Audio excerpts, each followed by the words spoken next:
Olá, alunos, tudo bem com vocês?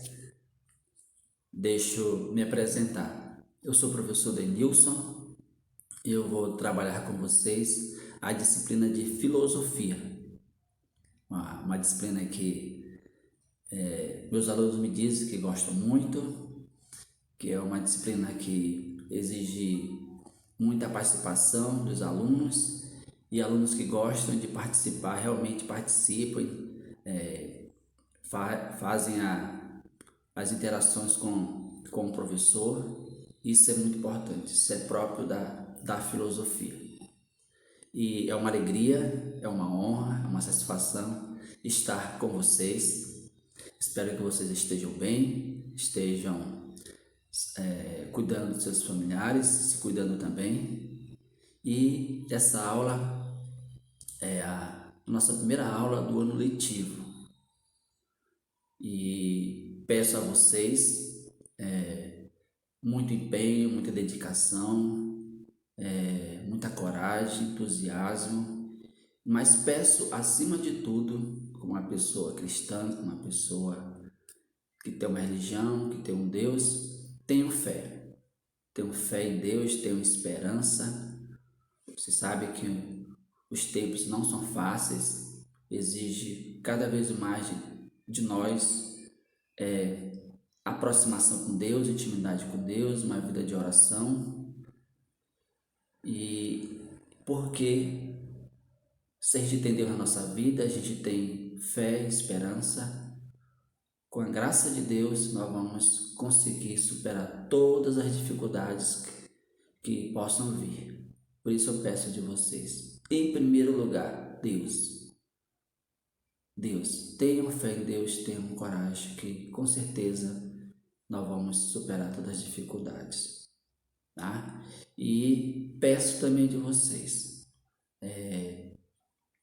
tenham muita determinação. Vocês sabem que às vezes estudar é um pouco difícil, um pouco chato, ainda mais às vezes por aula online, mas eu conto com a cooperação de vocês, com a participação de vocês e assim, dessa forma vocês vão conseguir ter um excelente ano letivo, tá? Um excelente ano letivo. E eu digo a vocês também, contem comigo, contem com minha ajuda. No que eu puder ajudar para o desenvolvimento escolar, educacional de vocês, eu estarei disponível a ajudá-los, ok? E a nossa disciplina é filosofia, né? Como vocês sabem, vocês já tem uma caminhada aí de estudo filosófico, de filosofia, já conhecem muitas coisas, tá? Mas é bom sempre lembrar, filosofia é amor à sabedoria. Olha a palavra, amor. Amor pela sabedoria. Vontade de conhecer, vontade de descobrir coisas novas. E como a gente já refletiu, né? Todos nós somos um pouco de filósofos. Somos filósofos por natureza. Todo dia a gente faz pergunta, todo dia a gente questiona, todo dia a gente quer saber de alguma coisa. Então a filosofia está na nossa natureza, está na nossa essência, né? Daí a importância de nós estudarmos filosofia. Mas a filosofia não é só para isso. A filosofia tem um vasto, uma vasta história para a gente conhecer, tem a sua importância, assim como outras disciplinas, né? Filosofia cai em vestibular, cai em concurso, né? Então a filosofia tem a sua importância, que, digo a vocês, se você tem uma boa base filosófica, isso é uma informação muito importante, tá, gente? Se vocês têm uma boa base filosófica, isso vai te possibilitar a compreender, a entender outras disciplinas. Outras disciplinas. Sabe por quê? Como você já sabe, né? A filosofia foi a primeira ciência sistematizada, organizada que existiu, tá? A filosofia, ela é conhecida como a primeira ciência. Primeira ciência. Da filosofia veio outras ciências, como nós sabemos hoje. Da filosofia nasceu a sociologia, nasceu a matemática, nasceu a literatura, nasceu todas as ciências que a gente estuda hoje. Hoje o saber está dividido, tá? Vocês têm geografia, tem história, tem matemática, mas antes, logo no início do conhecimento, lá na Grécia Antiga, como vocês já estudaram, e vão estudar também os clássicos da filosofia, o conhecimento ele era tudo junto. O conhecimento ele era centralizado. Depois, com Aristóteles, veja bem, Aristóteles foi que dividiu, sistematizou o conhecimento por área. Por isso que hoje nós estudamos o conhecimento de forma dividida. Vocês têm a geografia, a matemática, assim por diante, certo? Então, daí a importância de você gostar, conhecer e entender a disciplina de filosofia, que é muito gostoso, é muito bom. É uma aula por semana, nossos encontros vai ser uma vez por semana. Então, não vai dar nem para dizer, já estou saturado de filosofia. Vocês não vão ter não vão ter como dizer isso, porque vocês vão ter o professor uma vez por semana, né? Bem que eu gostaria de ter mais, mas a filosofia no momento a gente só tem uma aula por semana, tá? E é assim, daí a importância dessa disciplina, e digo a vocês também que todas as disciplinas são importantes, todas elas fazem parte de um conjunto e nós temos que se esforçar. Lógico que a gente gosta mais de uma disciplina do que outra, isso aí é natural, mas como nós temos 10, 11 disciplinas no nosso currículo, né? Nós temos que fazer um esforço para estudar e compreender todas elas, pois todas são importantes, todas têm a sua relevância e todas servem para o nosso crescimento escolar, intelectual, mas também serve para nossa vida, serve como sabedoria de vida. Porque, como eu sempre digo para vocês, o conhecimento ele transforma. A educação transforma a nossa vida. A educação transforma a nossa vida e a educação, como a gente já aprendeu também, né? A gente sai do mundo da ignorância. A gente se liberta da ignorância, tá? A ignorância, ela nos aprisiona.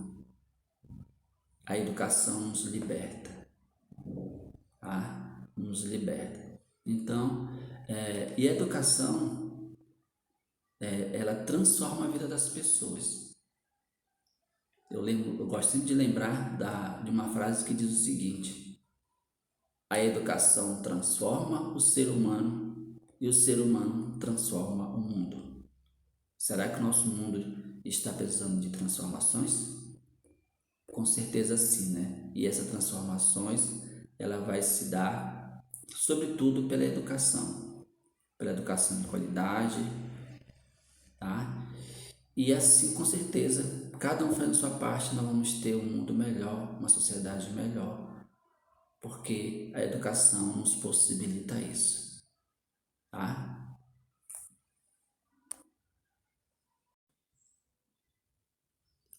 Nosso assunto que nós vamos discutir hoje, basicamente são dois assuntos porque pertence ao conhecimento. Primeiro é o que é o senso comum. Nós vamos falar sobre esse tipo de conhecimento, que é o senso comum. E depois nós vamos falar do conhecimento científico. Para nós falarmos, de certa forma, do conhecimento científico, a gente precisa ver o que é também o senso comum, ok? Você já deve ter ouvido muitas vezes alguém dizer: gente vai analisar alguns termos, algumas frases para nós discutirmos sobre o que é o senso comum, certo?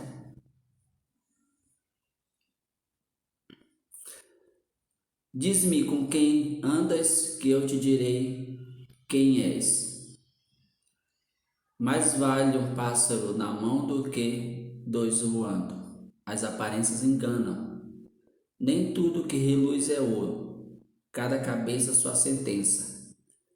Cada um por si e Deus por todos. Cão que ladra não morde. Então vocês já viram falar essas frases e outras mais, né? Gente, essas frases é do senso comum. Todo mundo fala isso. Todo mundo diz isso no seu dia a dia, na sua vida cotidiana. Isso não tem um caráter científico, certo? Logo, o senso comum são os ditados populares, são aquelas tradições, são aquelas preceitos que é passado de geração em geração e que não tem um dado científico, a gente não sabe quem disse. De certa forma, esses termos, essas palavras, o senso comum, ele tem muito a ver com a cultura, com a tradição de um povo, ok? Tais exemplos ilustram o que se chama de conhecimento ingênuo, espontâneo, vulgar, senso comum, bom senso, condensado muitas vezes nos ditos populares, nas crenças e crendices que povoam o imaginário do homem cotidiano, sabedoria popular, né? Então o senso comum está muito no dia a dia do povo, geralmente está sempre baseado numa tradição, numa crença, numa cultura local. Então o senso comum tem essas características. O ser humano percorre caminhos diferentes para obter informações e produzir ideias sobre a realidade em que vive. O senso comum, a ciência e a filosofia são vias de acesso para se conhecer o mundo e os seres que nele habitam. Gente, uma informação importante. Vocês sabem que o homem sempre teve o desejo de conhecer. Sempre teve o desejo de conhecer. Isso está na natureza do ser humano. Então, a gente pode até afirmar que a primeira forma de conhecimento se dá através do senso comum. E também se lembram de um outro item muito importante, que o conhecimento se dá também através do mito, que é um assunto muito discutido, muito refletido na filosofia. Então vejo como o ser humano, na sua ânsia de conhecer as coisas, ele vai criando conhecimento.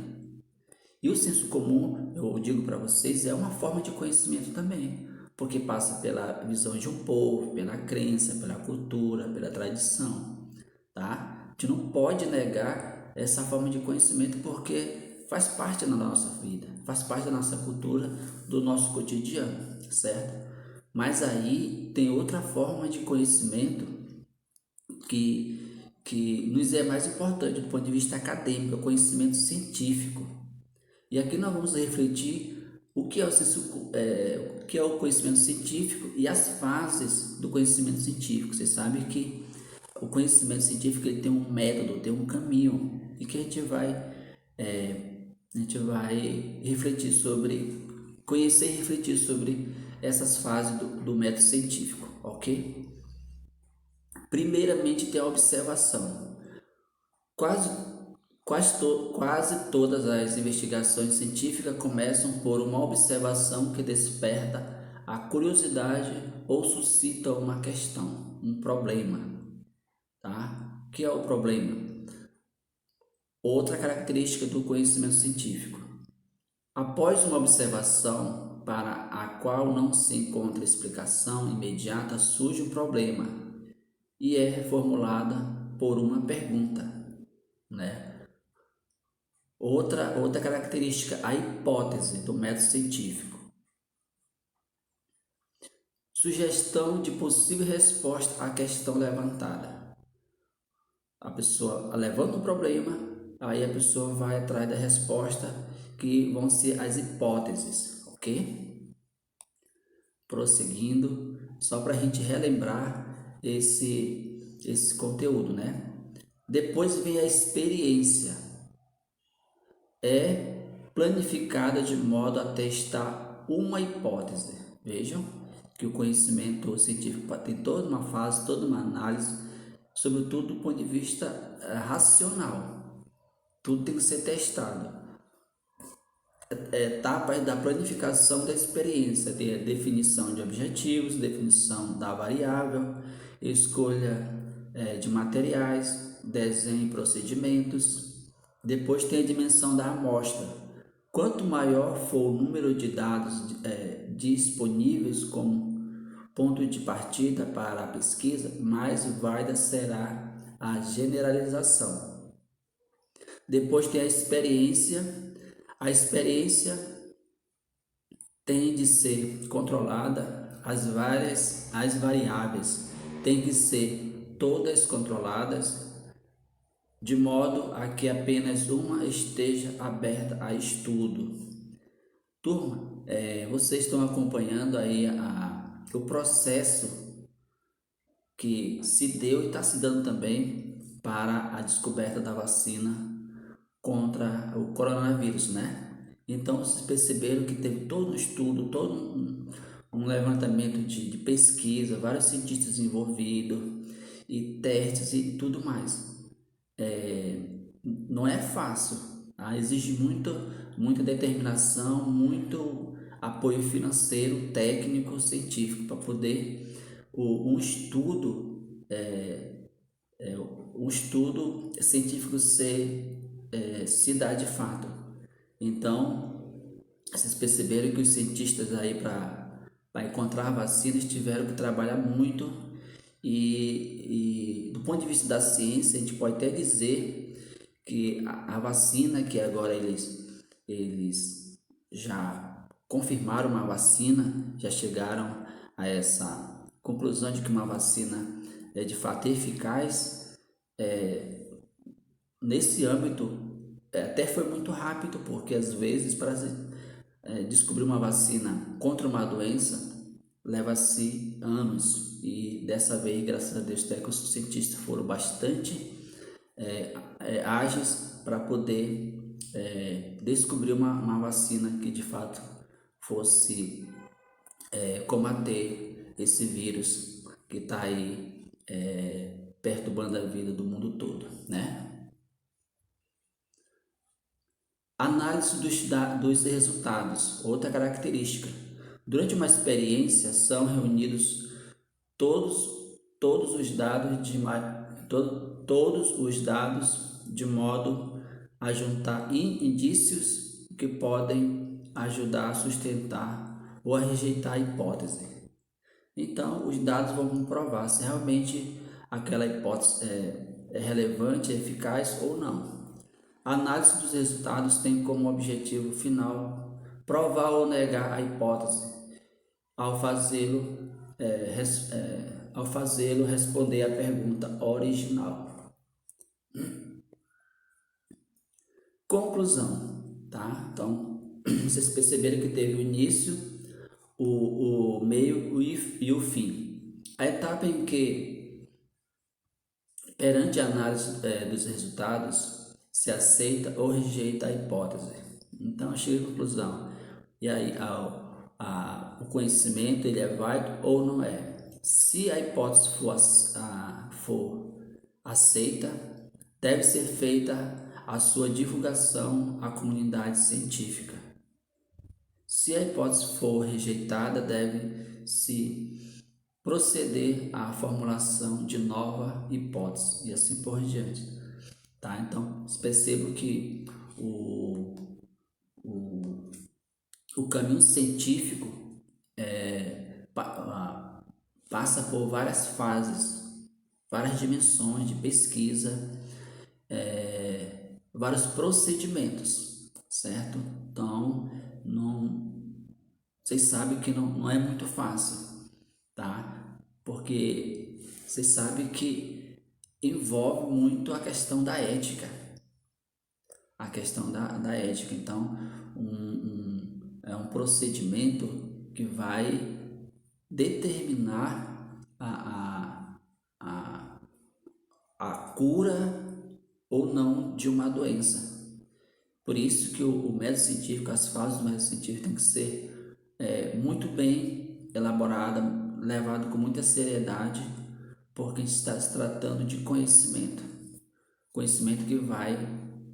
que vai trazer benefícios para a população. Vamos prosseguir. A importância do método científico. Em ciência, a parcialidade precisa ser evitada a todo custo. Aquele exemplo, né? Acho que é eficaz. Não, na ciência não existe o achismo. Eu penso. Isso tem que ser evitado, porque como eu acabei de afirmar, né? É estudo muito sério que envolve a questão da ética, envolve, de certa forma, a vida das pessoas. O método científico tenta minimizar a influência da parcialidade que o responsável pela experiência possa apresentar. O método científico oferece uma abordagem objetiva e padroniza para a condução de experiência e melhorar os resultados obtidos. Tá? Então, o cientista ele tem que evitar todos os erros possíveis. Os erros têm que ser zero. As fases do método científico, como vocês já observaram, né? O método científico ele passa por um caminho. Tem a observação, tem um problema, tem o levantamento de outro problema, tem coleta dos dados, tem a experiência, tem a observação, tá? E a hipótese, portanto, até chegar à conclusão, né? Então, esses métodos, de certa forma, queridos, a gente já utiliza no nosso âmbito acadêmico, né? Todos os anos, todos os bimestres, sempre o professor está pedindo trabalhos científicos nas normas da BNCC.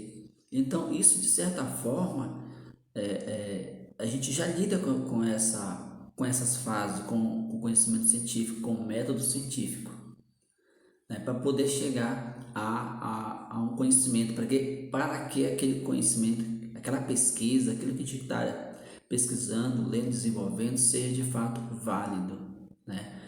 A gente sempre orienta os alunos, tudo aquilo que o aluno for pegar do livro ou da internet, sempre colocar a referência, colocar entre aspas, para poder o seu trabalho ter fundamentação.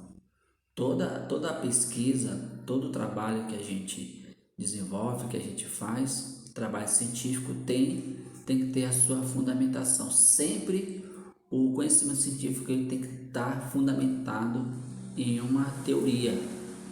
Tem que ter literatura para fundamentar aquela informação, para poder esse conhecimento ser válido, para poder esse conhecimento ser verdadeiro, ok? Isso acontece muito nas faculdades, quando o acadêmico está concluindo o seu curso, o que ele faz para poder de fato ter condições de se formar? Ele vai fazer o que a gente chama de monografia, e de fato é um trabalho muito exigente, porque tem todas as fases do conhecimento, e a gente precisa estudar muito, ler muito, a desenvolver de fato a habilidade da escrita, e de fato é assim, o trabalho científico, o conhecimento científico, ele não é tão fácil de produzir, porque exige muita pesquisa,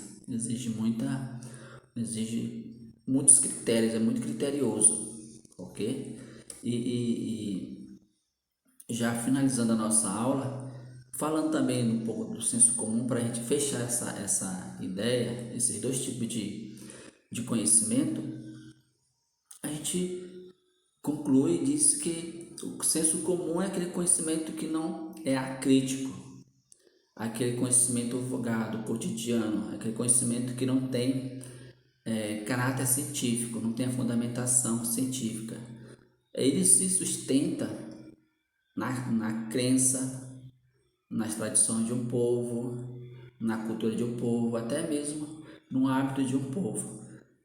É aquele conhecimento que se dá também pela experiência, pela experiência.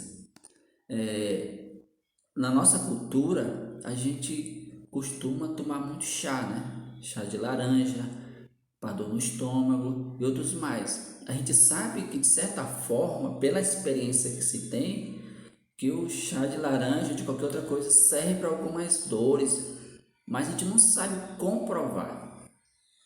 A gente não sabe comprovar se de fato alguns chás de fato faz bem para algumas dores. A gente sabe porque às vezes a gente toma e a gente fica bom. Então é um conhecimento que se dá pela experiência. Eu fiz, deu certo, mas eu não sei explicar por que deu certo. Essa é uma característica, né? O senso comum, ele não dá explicações científicas. O que a pessoa pode fazer é contar a sua experiência, ok? Por outro lado, o conhecimento científico, o método científico já tem um caminho a ser percorrido. Tem etapas para ser percorrido para poder o conhecimento ser de fato válido, verdadeiro, ok? Então, que essa ideia, pessoal, que essa duas ideias que são muito importantes e que vão servir para vocês de agora em diante, é você pensar assim, que existe várias formas de conhecimento. Várias formas de conhecimento. O primeiro conhecimento que existe é o senso comum. E dentro do senso comum, a gente pode colocar aqui também o mito, a mitologia, que é um outro estudo, é uma outra reflexão que a gente faz, mas de certa forma está dentro do senso comum. Depois tem o conhecimento científico, que obedece todas as fases, todo o caminho, todos os procedimentos para poder aquele conhecimento ser aceito, ser válido, certo? E também tem o conhecimento filosófico, tá? Devo dizer para vocês que a filosofia, acho que é uma informação importante para vocês, para vocês relembrarem que a filosofia ela não se enquadra como a ciência. Ela não se enquadra como a ciência, porque a ciência tem toda uma estrutura e a filosofia ela não se enquadra dentro de uma estrutura, senão não seria filosofia. Olha aí uma ideia, uma informação importante, né? Ela não se enquadra, por isso que tem o conhecimento filosófico, certo? Que tem suas características, mas aqui a gente está falando do conhecimento científico, senso comum. Então, que fique bem clara essas informações. E por aqui eu finalizo esta aula. Espero que tenha contribuído para vocês relembrarem alguns conteúdos que nós já estudamos, sobretudo o senso comum e o conhecimento científico. E eu agradeço o empenho de vocês, a atenção. Até a próxima aula, se Deus quiser. Fique com Deus e se cuidem.